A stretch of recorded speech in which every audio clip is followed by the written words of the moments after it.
এটা আবার কি? তো আমার কাছে চলে এসেছে আর একটি পার্সেল। তো দেখা যাক এর মধ্যে কি আছে। অ্যাকচুয়ালি পার্সেল আমি আগেই খুলে ফেলেছিলাম। ছাড়া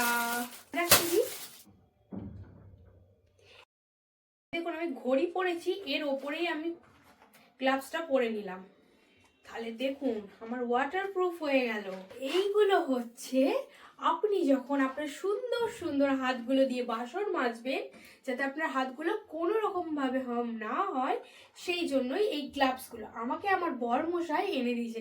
লিটারালি আমি জানতাম না লিকুইড ডিশওয়াশার বা এমনি সাবান সোপ ডিশওয়াশার দিয়ে আপনার হাতগুলো যাতে নষ্ট না হয়ে যায়, সেই কারণেই এই গ্লাভসগুলো। আমাদের মায়েদের সময় থাকতো তাহলে কত ভালো হতো বলুন তো। তাহলে আর বেচারিদের হাতগুলো এরকম হতো না, সুন্দর মোলায়েমই থাকতো।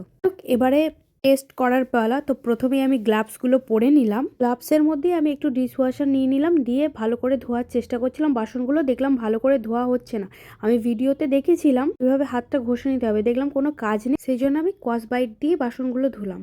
দেখলাম এটা ভালো, বাসনগুলো পরিষ্কার হচ্ছে। গ্লাভসটা মেনলি আপনার হাতগুলোকে প্রোটেক্ট করবে, আর শীতকালে তো এই গ্লাভসটা ভীষণই ভালো, কারণ জলের যে ঠান্ডাটা সেটা আর লাগছে না। দেখলেন তো কত উপকারী একটা জিনিসের সন্ধান দিলাম। আমাকে অবশ্যই ফলো করুন, আরো ভালো ভালো টিপস দেবো। তা আজ আসি।